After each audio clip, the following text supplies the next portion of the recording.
قاتل متسلسل كيتحدى البوليس، وفين ما كيدير شي جريمه كيخلي لهم شي رساله ولا اثار في تحدي صريح منه للشرطه. كان كيستفزهم بهاد الافعال وبانهم عمرهم ما يلقاوه، واخا دائما كان كيخلي لهم دلائل في مسرح الجريمه. البوليس دخلوا معاه في التحدي وجابوا افضل المحققين اللي عندهم واكبر الخبراء في مسرح الجريمه، واستعنوا حتى بخبراء نفسيين باش يحللوا الرسائل اللي كان كيخلي لهم في كل جريمه، واللي كانت فيها اشارات للجريمه التاليه اللي غادي يرتكب. ولكن الجرائم ديالو بقات لغز كبير في ملفات الشرطه واللي حيرهم لسنوات. والقضيه تعرفات باسم قضيه الشطرنج، حيث الجاني كان في كل جريمه كيخلي الشرطه قطعه شطرنج اللي كترمز للضحيه ديالو. في نظركم كيفاش غادي تمكن الشرطه من التعرف على الجاني، وشنو الخطا اللي غادي يرتكب وغادي يخليهم يتوصلوا ليه؟ تابعوا القضيه للاخير، حيث الاحداث في هذه القضيه مترابطه ومليئه بالاثاره والغموض. سلام، معكم نازو، وانا مهتم وباحث في القضايا البوليسيه والجرائم الغامضه. وفي هذه القناه غادي نشارك معكم اخطر الجرائم اللي هزت الراي العام في المغرب وخارج المغرب. الا كنتم مهتمين بهذا المحتوى اشتركوا دابا في القناه، غادي تلقاو دائما قضايا جديده وحصريه في القناه. ونبداو التحقيق ديالنا في القضيه ديال اليوم. احداث القضيه كتبدا في واحد المقهى قديم، واحد الزبون غريب الاطوار والشكل، كيرتدي نظارات سوداء ومعطف طويل وقبعه، ما كيبان منه والو تقريبا. جالس في واحد الطبله بوحدو وقدامه رقعه شطرنج وكيلعب فيها بوحدو. ملي سالا وبغى ينوض يمشي في حاله جبد ستيلو وكتب في واحد الورقه صغيره وحطها في الطبله. واحد من الزبائن شاو سول هذا الشخص اذا كان محتاج شي منافس، سمعوا وبلا ما يشوف فيه ولا يهز راسو بقى مركز مع رقعه الشطرنج. دار واحد الابتسامه وجاوبو: الخصم ديالي راه جاي في الطريق، غير كيتعطل شويه. نورها بشويه جمع الرقعه ديالو ونصرف، خلى الورقه فوق الطبله ومشى. مول القهوه ما قدرش يمنع راسو من الفضول وفتح الورقه. الخط كان انيق ولكن غامض. الورقه كان مكتوب فيها: الحصان سيسقط اليوم، ولكن ما عرفش شنو المعنى ديالها. عرف انها عندها علاقه بلعبه الشطرنج وان الحصان هو واحد من القطع ديال هذه اللعبه، ولكن واش كان كيقصد بها هذا الشيء ما كانش رساله مفهومه. مول القهوه ما اهتمش بالموضوع بزاف، كمش الورقه ولاحها في الزبل. نفس الليله الشرطه كتكتشف مشهد غريب. راجل أربعيني حارس عماره لقاوه ميت في السطح ديال العماره، ومرسومه بجنبه رقعه شطرنج حقيقيه والمالك مقلوب. الضحيه كان معروف بسلوك عدواني والرساله كانت واضحه: النقله الاولى تمت. الراجل كان كيعيش بوحده. الجيران سمعوا الصراخ قبل الحادث، ولكن ملي طلعوا السطح ما بقى حتى صوت. البوليس بدا كيجمع الادله، ما كاين لا كسر في الباب ولا شي اثار العنف، غير قطعه الملك مقلوبه والدم جنب الضحيه. الطب الشرعي اكد ان الوفاه ناتجه عن تسمم نادر صعيب يكتشفوه بسرعه، وهذا الشيء زاد الغموض ديال القضيه. واش القاتل محترف ولا عنده علم السموم؟ ملي بداو كيقلبوا في الهاتف ديال الضحيه لقاو فيه رساله صوتيه مشوشه فيها صوت كيقول: كل خطوه بثمنها، راه الدور ديالك سالا. الضابط اللي مكلف بالتحقيق في القضيه بدا كيحس ان القضيه فيها تحدي وماشي جريمه عبثيه، ومن البدايه ديالها كتبين انهم قدام قاتل ذكي ومحترف. الضابط كيستعن بخبير في مجال علم الاجرام، بدا كيسول واش كاين شي تفسير للاشارات اللي خلاهم الجاني. سولوا على المعنى ديال الرمز والرقعه والقطع وحتى التوقيت. الخبير وضح ليه ان الافعال من هذا النوع غالبا كترتكب بدافع الانتقام، وان هذا الشيء راه ماشي جريمه انتقام عاديه بل جريمه جد منظمه. جمع الضابط فريق صغير متخصص، داروا قاعده بيانات بكل تفاصيل الضحيه، مع من كيتعامل، شنو الهوايات ديالو وشنو الماضي ديالو.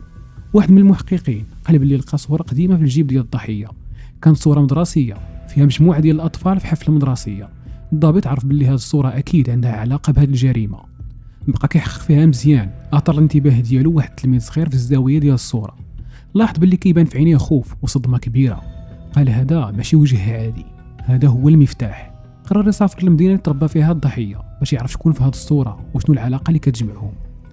كلف واحد من المفتشين يمشي للمدرسه اللي تخدات فيها الصوره ويبحث في الارشيف ديالها ويعرف شكون هذاك التلميذ.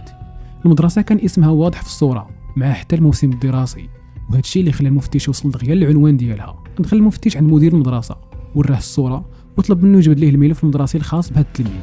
بعد دقائق من البحث في ارشيف المؤسسه، المدير لقى الملف وفيه كاع المعلومات ديال التلميذ، الصوره الشخصيه، النقاط والملاحظات ديال الاساتذه ديالو.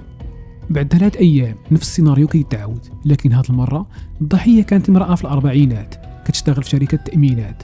القاتل خلى ورقه مكتوب فيها: الفيل خرج من الرقعه.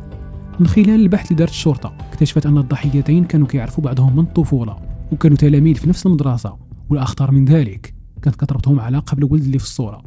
المرأة توصلت بمكالمة غريبة قبل يومين فيها صوت كيقول: واش كتفكري ايام المدرسة؟ دابا وصل الوقت باش تسالي القصة. الضحية ما اهتماش بزاف بهذه المكالمة وظنت انه فقط شي حد كيعرفها وبغى يمزح معها. انتقلت عناصر الشرطة لمكتب الضحية في شركة التأمينات باش يكملوا البحث ديالهم. المكتب كان منظم، لكن واحد المفتش كيلاحظ ان واحد من الملفات كان باسم التلميذ اللي في الصورة واللي لقاوه مع الضحية الأولى، واللي داروا عليه بحث وتعرفوا على الهوية ديالو. الملف فيه معطيات قديمة على داك التلميذ كتفيد باللي التلميذ تعرض لشي حادث. الضابط هنا بدا كيربط الأحداث وتأكد ان اكيد هاد التلميذ عنده علاقة بهاد الشيء كامل اللي كيوقع، والتلميذ اللي في الصورة دخل في دائرة المشتبه فيهم، ولا المشتبه فيه رقم 1 في القضية. واحد من التحاليل المخبرية أكد أن طريقة القتل مشابهة للجريمة الأولى، نفس نوع السم، نفس الكمية، ونفس التأثير. الضابط كيأمر باش يتعمق البحث في هوية هذا التلميذ. جوج ديال المفتشين كيرجعوا للمؤسسة المدرسية اللي كان كيقرا فيها التلميذ، كيدخلوا عند المدير وكيطلبوا اجتماع عاجل مع كاع الأساتذة اللي كانوا كيقريو هذا التلميذ باش ياخذوا الأقوال ديالهم. وهذا الشيء اللي كان بالفعل. المدير استدعى الأساتذة للإدارة والمفتشين خداو الأقوال ديالهم. جا في الأقوال ديال الأساتذة أن هذا التلميذ كان تلميذ منعزل، ضعيف الشخصية وهدف للسخرية. المجموعة اللي كتشكل الضحايا اليوم كانوا هما المتنمرين. التنمر ما كانش بسيط، كان فيه عنف جسدي، تهديدات، وحتى تجريح علني قدام الأساتذة. التلميذ ما كانش كيتكلم وكان كيدير تقارير سرية في دفتر صغير. المدير ديال المؤسسة في ديك الوقت صرح للمحققين أنه في ذاك الوقت كان التلميذ ما كيهضرش، ولكن كان عنده ذكاء غريب، ما كان كينسى حتى حاجة. الأصدقاء ديالو قلائل، لكن دائما كيجلس حدا السبورة بوحدو. واحد النهار كان في واحد الشجار مع 3 ديال التلاميذ.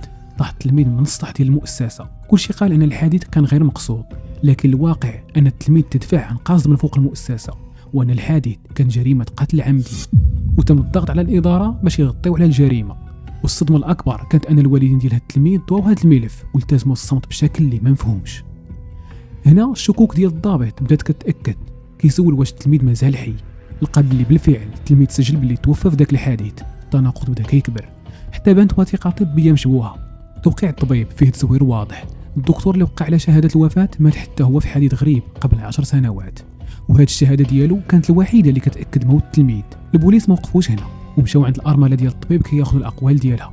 أرملة الطبيب كتصرح للمحققين باللي مازال عاقل على ذاك الحادث، وأن راجلها كان مضغوط بزاف في ذاك الوقت، كان كيتلقى تهديدات ولكن ما كانش كيهضر. الضابط هنا بدا كيكتشف بشكل واضح ان التلميذ ما ماتش، وانما هرب بمساعدة شي شخص او شي جهة. البحث كان مازال مستمر حتى في لحظة المحققين كيكتشفوا مفاجأة أخرى. التلميذ كان عنده أخت توأم اختفت مباشرة بعد الحادث، ومازال حتى واحد ما عرفها فين كاينة إلى اليوم.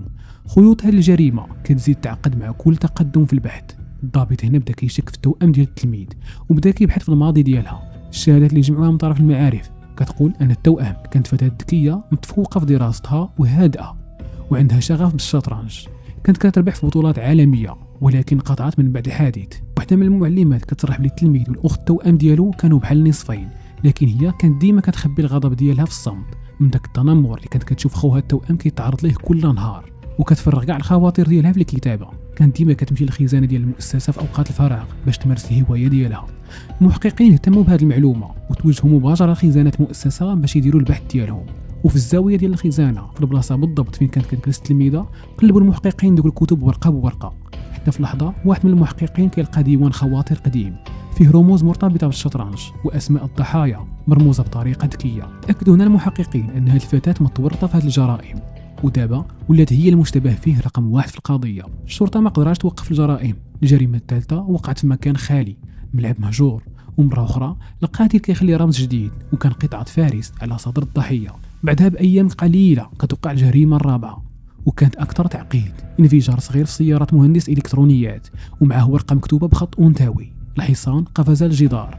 كل جريمة كانت محسوبة بدقة، توقيت، المكان، الرسائل، كل شيء كيدل على أن المرتكب عقل مدبر. في واحد من التقارير الشرطة لقات أن الضحية الثالثة كان كيشتغل مدرب رياضي وكان من بين اللي شاركوا في حادث الدفع ديال التلميذ. أما الرابع كان خبير إلكتروني ساعد في إتلاف الكاميرات ديال المدرسة نهار الحادث، وما كان حتى واحد عرف هذه المعلومة من قبل. هنا الضابط بدا كيتوصل لواحد الحقيقة اللي ممكن تكون مفتاح هذا اللغز، وهي أن الضحايا كلهم كانت عندهم علاقة بجريمة قتل التلميذ، والقاتل كانت عنده معرفة دقيقة بهذا الماضي. الضابط بدا كيجمع خيوط اللعبة. القاتل كيتبع ترتيب القطع وكل ضحية عندها رمز واضح. شي حد كيستخدم الشطرنج وسيلة تعبير عن عدالة خاصة. جمعوا خريطة رقمية فيها مواقع كل الجرائم وتاريخ كل جريمة. الخريطة كانت بحال شي رقعة شطرنج. بداو كيقلبوا في التسجيلات الصوتية القديمة، لقاو فيها كلمات من عالم الشطرنج بحال نقلة، ملك، فخ، كيش مات. الضابط عرف بلي القضية أكبر من مجرد انتقام، والقاتل ماشي شخص عادي. هذا عبقري كيخلي العالم يعيش معاه كل نقلة. فكر الضابط بلي التحقيق في قضية بحال هذه ما غادي توصل لحتى نتيجة إلا تبع الخطوات العادية ديال التحقيق، وبلي الأمر كيستدعي اجتهاد أكثر وتركيز وذكاء أكبر. جمع الضابط الفريق وبداو كيتعلموا قواعد الشطرنج باش يفهموا النقلة الجاية، لأن الجاني كان كيتبع تسلسل منظم في كل جريمة بحال اللي كيلعب جولات شطرنج، وكان كيخلي دليل على النقلة اللي دار وعلى النقلة المقبلة. من خلال تتبع كاميرات الحي، الشرطة لاحظت وجود مرأة مقنعة كتراقب مواقع الجرائم. المواصفات ديالها كانت أنيقة وكتحرك بدقة. تحليل الصوت في الرسائل المسموعة أكد أنها امرأة، وهالشي زاد فرضية أنها تكون توأم التلميذ. تقنيون داروا تحليل الخط اللي كانوا كيلقاوه المحققين في الرسائل اللي كانت كتخلي في كل مرة مع كل ضحية، وطابقوه مع المذكرات ديال التلميذة، والتشابه كان بنسبة 94%. الضابط قرر يسبق النقلة الأخيرة. حسب المنطق الضحية التالية غادي يكون هو أستاذ الرياضيات. الشرطة داروا فخ، عرفوا التوقيت اللي كانت كتخطط باش ترتكب فيه الجريمة. الأستاذ ديك الوقت كان معتاد يقضيها في حديقة قريبة من المنزل ديالو، كيمشي ليها دائما في ديك الوقت، وكياخذ معاه شي كتاب كيقراه في الكرسي المعتاد ديالو. جهزوا المكان بكاميرات مخفية ولبسوا الأستاذ سترة حامية، وفجأة وكيف ما كان متوقع باند امرأة كتلبس لباس أسود تمشات جهة الضحية وكتهز بيدها كتاب بعنوان الخاتمة. مني قربات جبدات من الحقيبة ديالها قنينة صغيرة اللي كانت كدير فيها السم الحارق اللي كتقتل به الضحايا ديالها. فتحت القنينة بشوية وكتسنى تقرب للهدف ديالها باش ترمي عليه السم. كيف قربات حاولت ترمي عليه السم، ومع أول حركة كانوا رجال الأمن من وحدات خاصة بزي مدني خلفها مباشرة كينقضوا عليها في آخر لحظة، وكيتم الاعتقال ديالها. كيتم التفتيش ديالها مباشرة، والشرطة كيلقاوها كتحمل قطعة الملك الذهبي. تقدمت الجانية أمام عميد شرطة وبدون أي نكران ولا مقاومة اعترفت الجانية بكل شيء، وباللي كانت كتخطط لهذا الشيء من 15 عام، وكتلعب كل ضحية بحال قطعة شطرنج. كانت كتسجل التحركات ديالهم، كتراقبهم وكتعاقب كل واحد على الدور ديالو في المقتل ديال الأخ ديالها. أثناء الاستنطاق ديالها صرحت أن هذا ماشي غير انتقام، هذه كانت لعبة فيها قانون، فيها عدالة خاصة. الضابط كتب في التقرير النهائي: أمامنا شابة ذكية عاشت حياة مضطهدة وتحولت لعقل مدبر لقضية نادرة. الصحفاء سموها ملكة الرقعة السوداء. العدالة الحقيقية ماشي ديما كتجي من المحاكم، لكن الانتقام عمره ما كان حل. القضية هنا تسدات، لكن صورتها بقات محفورة في بال البوليس والإعلام. القضية بقات مفتوحة في قلوب الناس، وتحولت المادة دراسية في كليات علوم الإجرام. رقعة الشطرنج ديال هذه الفتاة تغلقات للأبد، ولكن شحال من رقعة الشطرنج مازال من وراها أسرار ما كيعرفها حتى واحد. في الأخير العدالة خدات مجراها، والجانية خدات العقوبة اللي كتستحق. وهذه كانت نهاية القضية ديال اليوم، قضية اللي ما كانش عادية نهائيا، واللي خلات الأثر ديالها في كل واحد كيسمع بها. قضايا كتار مازال كتحمل وراها أسرار وألغاز كثيرة ومحيرة، غادي نعرضوها كلها في القناة إن شاء الله. خليو متابعة للقناة باش توصلوا بالإشعار قريبا ملي تكون القضية التالية جاهزة. كنشكركم بزاف على الاستماع، ونتلاقاو في القضية الجاية.